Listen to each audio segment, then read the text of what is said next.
신랑은 결혼해서 지금까지 월급을 다 갖다 주고 용돈은 아르바이트를 해서 생활을 해왔습니다. 결혼 7년쯤 되던 해부터 지금까지 줄곧. 퇴근 후 잠시 눈을 붙이고 저녁을 먹고 9시에 끝나는 미용실 청소를 갑니다.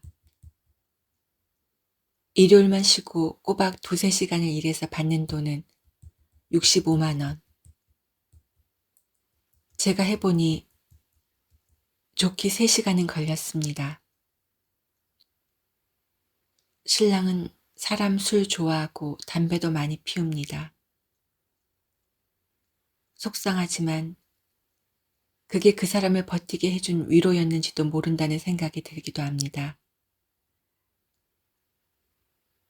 그래도 저는 건강이 걱정돼 싫은 소리를 하기도 해봤습니다.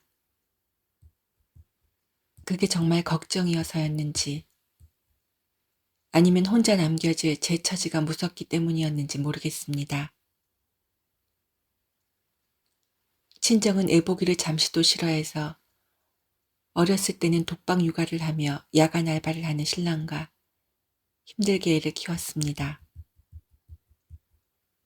그런데도 신랑은 술 약속이 있는 날도 저에게 일을 미루지 않았습니다. 내가 한다고 끝까지 고집했습니다. 60을 바라보는 나이. 회사에도 힘들 텐데 그날은 달랐습니다. 밤 10시 반, 평소보다 술을 더 마시는 바람에 일하러 가지 못하고 집으로 돌아와야 했습니다. 약간 술에 취해 알바 때문에 걱정하는 모습에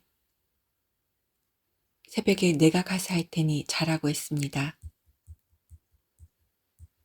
하지만 신랑은 눕지도 못한 채 부처님께 엎드려 절하는 자세로 몇 시간을 그렇게 엎드린 채 있었습니다.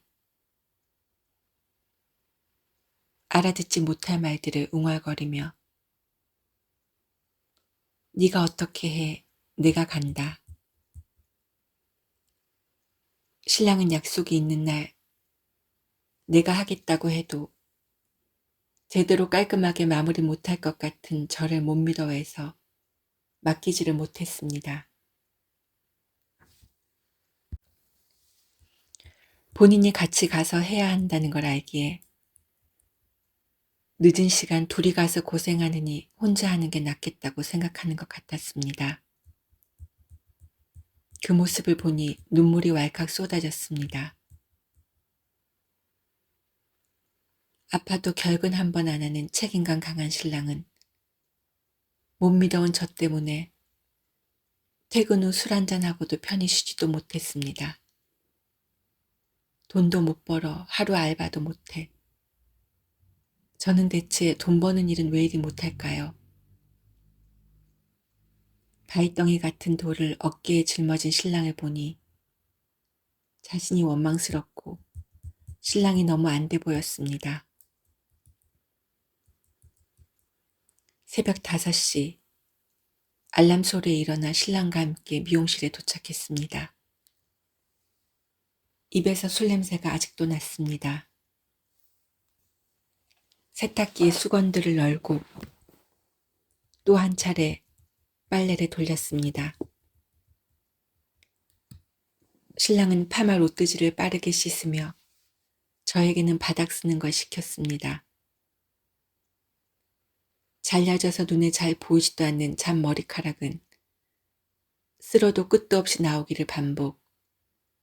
허리를 굽혔다 폈다를 하며 꼼꼼히 구석구석 쓸다 보니 바닥 청소에만 30~40분이 훌쩍 지나갔습니다. 이 힘든 걸 종일 근무를 마치고 또 와서 한다는 게 새삼 신랑이 못할 짓을 오랫동안 하고 있다고. 그러고도 또 널고 5~6개의 쓰레기통들 비우기. 둘이 같이 했는데도 7시가 되어서야 끝이 나고 도로가 막히기 전에 서둘러 출근을 위해 집으로 돌아왔습니다. 신랑이 쉬는 동안 서둘러 국수를 삶았습니다. 신랑은 잔치국수를 좋아했습니다. 라면을 달라는데 추운 날 고생하는 신랑을 위한 제 마음입니다.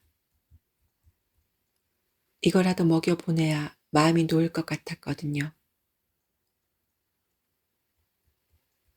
잠시 눈을 붙이고 8시가 좀 넘어 출근했습니다. 어쩌다 하루 같이 일하고 와서 쉬는데도 잠이 오고 피곤했습니다. 신랑은 16회를 이렇게 해왔었네요. 저는 하루에 보고 그 시간이 얼마나 외롭고 긴 밤인지 비로소 알게 되었습니다. 알바 처음 시작할 때 이 일을 신랑은 제가 하기를 바랬습니다. 본인은 다른 걸 찾겠다고 했습니다. 그런데 저는 그때 이미 알고 있었나 봅니다. 어두운 세탁실에서 로트지를 수십 분째 반복해서 작업하는 일이 얼마나 외로운 일인지를. 언제나 한결같은 얼굴로 출근하고 다녀오던 그 많은 날들이 오롯이 당신의 희생으로 만들어진 날이라는 것을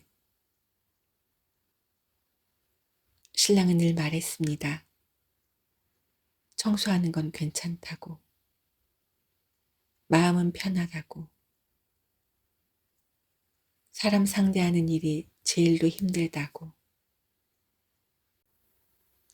16해 그 밤들의 신랑은 그렇게 견뎌왔습니다.